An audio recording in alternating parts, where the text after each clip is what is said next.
Scientific breakthroughs often arise from unlikely places. Christopher Kenneth, a struggling but brilliant chemist, never intended to change the world. His invention, a sponge-like material capable of absorbing and dissolving organic waste while generating heat, was merely an academic pursuit at first.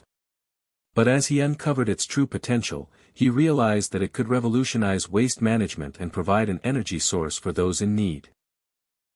However, the road to innovation is never without obstacles. This is the story of one man's pursuit of change, the forces that sought to stop him, and the revolution he never saw coming. Christopher Kenneth's passion for chemistry began in childhood, when he spent hours mixing household chemicals in his parents' garage, fascinated by the reactions. That curiosity led him to pursue chemistry academically, but the transition from student to innovator was anything but smooth. Passion alone does not pay the bills, and Christopher struggled to secure consistent funding for his research. Working tirelessly in a makeshift lab funded by grants and personal savings, he faced mounting pressure to produce results. His dream of creating a self-sustaining waste purification system was met with skepticism from peers who saw it as too ambitious. Critics dismissed his work as unrealistic, and potential investors were reluctant to back a concept that seemed too experimental. But Christopher wasn't just chasing an idea, he was chasing necessity. He had seen firsthand how improper waste management and energy shortages crippled communities, particularly in developing countries. His research aimed to solve two problems at once, eliminating waste and generating usable energy. The challenge, however, was making his vision a reality before his resources dried up completely. With his financial situation worsening, the discovery of his sponge's unique properties would either be his breakthrough or his final failure. The walls of Christopher's lab were cluttered with failed experiments, shelves lined with glass beakers containing abandoned formulations, whiteboards covered in chemical equations that led nowhere. Countless late nights had passed in frustration, with each failed test reinforcing the doubt creeping into his mind. Had he been chasing a pipe dream? Then, on one seemingly ordinary night, everything changed. He was testing a variation of a polymer compound, a sponge-like material designed to absorb organic waste. When he poured a controlled sample of wastewater over it, the reaction was immediate. The polymer expanded as it absorbed the liquid, dissolving solid matter at a molecular level. Christopher barely had time to register this before something even more astonishing happened: the material began to release heat. He ran a series of tests, refining his measurements, and each time the results were consistent. The sponge absorbed waste efficiently, breaking it down into harmless byproducts, while simultaneously generating enough heat to be harnessed. If he could refine the process, this material could be used for septic tank purification and even small-scale electricity generation. His mind raced with possibilities. Could this be the answer to the world's sanitation crisis? Could it provide clean energy for communities that need it most? But Christopher knew that one successful lab test did not equate to a revolution. He needed real-world validation, and that meant taking his invention outside the controlled confines of his lab. The scientific storm he was about to face was only just beginning. Christopher's hands trembled as he loaded a sample of the sponge into a test chamber designed to simulate a septic tank environment. He had rerun the calculations 100 times, but theory and practice were two different things. If this test failed, he might not get another chance. He chose a neglected septic system on the outskirts of town, an ideal proving ground for his experiment. With the property owner's permission, he carefully inserted a series of sponge samples into the tank. The material reacted instantly, absorbing the waste and beginning the breakdown process. A faint heat radiated from the liquid surface, confirming what his lab results had suggested. At first, everything proceeded as expected. The waste levels began to drop, and the system, which had been struggling with clogs and inefficiency, started working more smoothly. But then, something unexpected happened. The temperature reading spiked. The reaction was more vigorous than in the controlled lab setting, producing significantly more heat. Christopher quickly realized that while the sponge was working, it was reacting faster and more intensely than anticipated. If not properly controlled, this could pose risks. He spent the next several hours monitoring the system, adjusting variables, and ensuring the reaction stabilized. By the end of the night, he was exhausted, but the results were undeniable. The test was a success, but it also raised new challenges. How could he regulate the reaction rate? Would scaling up the process introduce unforeseen dangers? Christopher had answered one question but uncovered many more. As he packed up his equipment, he couldn't shake the feeling that he was standing on the precipice of something massive. The world wasn't ready for this discovery, at least, not yet. Christopher sat in his lab, staring at the data from his first field test. The reaction had been stronger than expected, but the core principles worked. The sponge not only purified waste but also produced enough heat to warm an entire household. What if this could be scaled? He envisioned entire communities powered by a material that eliminated waste and generated energy simultaneously. Eager to refine his invention, he began testing variations of the sponge, modifying its absorption rate, durability, and heat output. He reached out to a former mentor, Dr. Elaine Patterson, an environmental scientist known for her work in renewable energy. If anyone could help him shape his discovery into a large-scale solution, it was her. Elaine was skeptical at first, but after seeing the data, she was intrigued. "If this works the way you say it does, you could change everything," she said, her voice tinged with both excitement and caution. "But have you considered the political and economic implications? You're talking about disrupting billion-dollar industries." Christopher had been so focused on the science that he hadn't thought about the consequences. Would energy companies see this as a threat? Would governments try to control his invention? As those questions loomed over him, he realized that the journey ahead was going to be far more complicated than he had imagined. Determined to push forward, Christopher and Elaine arranged for a pilot project in a small rural village struggling with sanitation and power shortages. If he could prove the technology's viability there, it would be the first step toward revolutionizing energy and waste management worldwide. As the project took shape, whispers of his work began spreading beyond his control.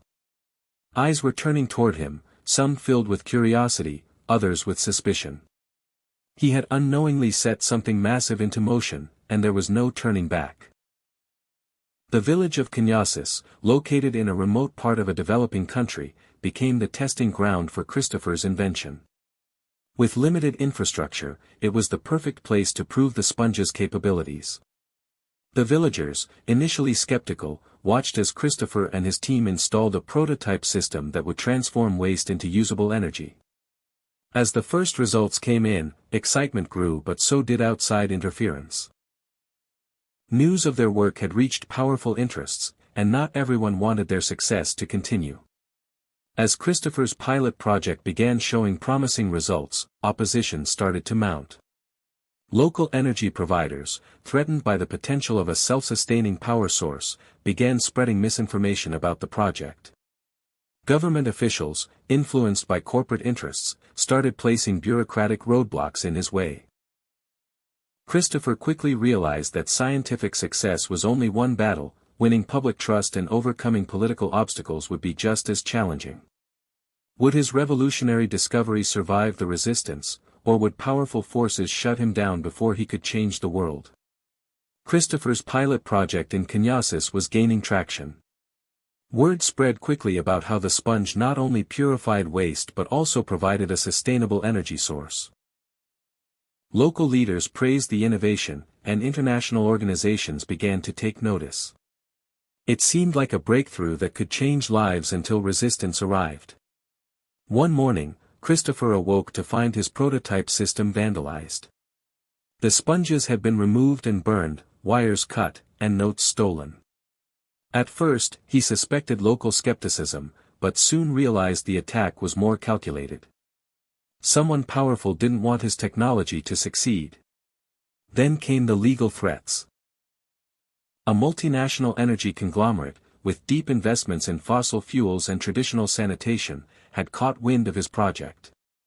They argued that his invention posed environmental risks and demanded an immediate shutdown. Their claims were unfounded, but with their wealth and influence, they had the power to bury him in lawsuits and bureaucratic red tape. Elaine warned him, "They see you as a threat, Christopher. If you keep pushing forward, they won't stop at just lawsuits. They'll find other ways to silence you." Determined, Christopher refused to back down. With the support of the villagers and a few influential scientists who believed in his work, he pushed ahead, reinforcing security around the project site and gathering data to counter the legal accusations. He knew he was fighting a battle far larger than himself, one against industries that had dominated for decades. As the stakes grew higher, Christopher faced a pivotal decision. Play it safe and compromise his invention, or risk everything to bring sustainable change to the world. The battle for the future of energy and waste management had truly begun. Christopher's opponents were no longer hiding in the shadows. The lawsuits escalated, and the smear campaign intensified. News articles painted him as a reckless scientist whose invention posed unforeseen dangers. Regulatory agencies suddenly became interested in shutting down his operations, questioning the environmental impact of his work. With mounting pressure, Christopher sought allies. He reached out to environmentalists, activists, and independent researchers to validate his findings. A group of investigative journalists began digging into the corporations opposing him, uncovering evidence of corruption and deliberate sabotage. The fight for his invention was no longer just about science, it was about power, control, and who had the right to dictate the future of sustainable energy. With opposition mounting, Christopher knew he had to act fast. He worked tirelessly to gather data and secure support from the scientific community. Meanwhile, media coverage of the controversy surrounding his invention intensified, drawing both public sympathy and corporate backlash. Determined to prove his invention's potential, Christopher arranged a high-profile demonstration in partnership with an independent environmental agency. The event was set in a remote village where access to sanitation and energy was scarce. Cameras rolled as he deployed the sponge system, purifying wastewater and generating heat before the eyes of reporters, scientists, and villagers. The demonstration was a resounding success. The villagers celebrated, journalists captured the impact, and Christopher felt a surge of hope, until he noticed the corporate observers in the crowd. Representatives from powerful industries were watching, calculating their next move. Soon after, government regulators issued an injunction halting further use of the technology, citing public safety concerns. It was a thinly veiled attempt to suppress his work.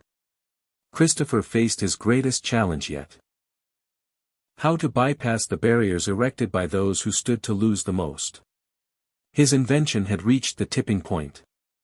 The world was paying attention, and now, he had to fight harder than ever to ensure it wouldn't be buried before it could change lives forever. Christopher was at a crossroads. He could take a settlement, allowing corporations to shelve his technology indefinitely, or he could fight a battle that could drain him financially and emotionally. But walking away meant condemning countless communities to ongoing sanitation and energy struggles. He had come too far to quit. With the help of an underground network of scientists and activists, Christopher took a new approach. He decentralized the technology, releasing open-source blueprints online, ensuring that no single entity could control or suppress its use. The move sparked a worldwide movement, with innovators across the globe adapting and implementing the sponge system in their own ways. The tipping point had arrived. The world was paying attention, and Christopher had ensured that no amount of corporate power could silence the revolution he had ignited. Christopher knew that the war had just begun. With his research now in the public domain, he had taken the fight beyond corporate boardrooms and government agencies, it was now in the hands of the people. But those who sought to suppress his invention weren't giving up so easily. Almost overnight, Christopher found himself at the center of a global storm. Activists hailed him as a hero, while corporations labeled him a reckless disruptor. Governments, caught between public demand and corporate lobbying, were forced to take sides. Some nations embraced the technology, integrating it into their sanitation and energy policies, while others banned it outright, citing unsubstantiated safety concerns. Christopher's allies grew. Scientists, engineers, and environmentalists worldwide collaborated to refine and distribute the sponge system. Open-source communities developed variations tailored to different climates and waste types. What began as one man's discovery had become an unstoppable grassroots revolution. But the battle was far from over.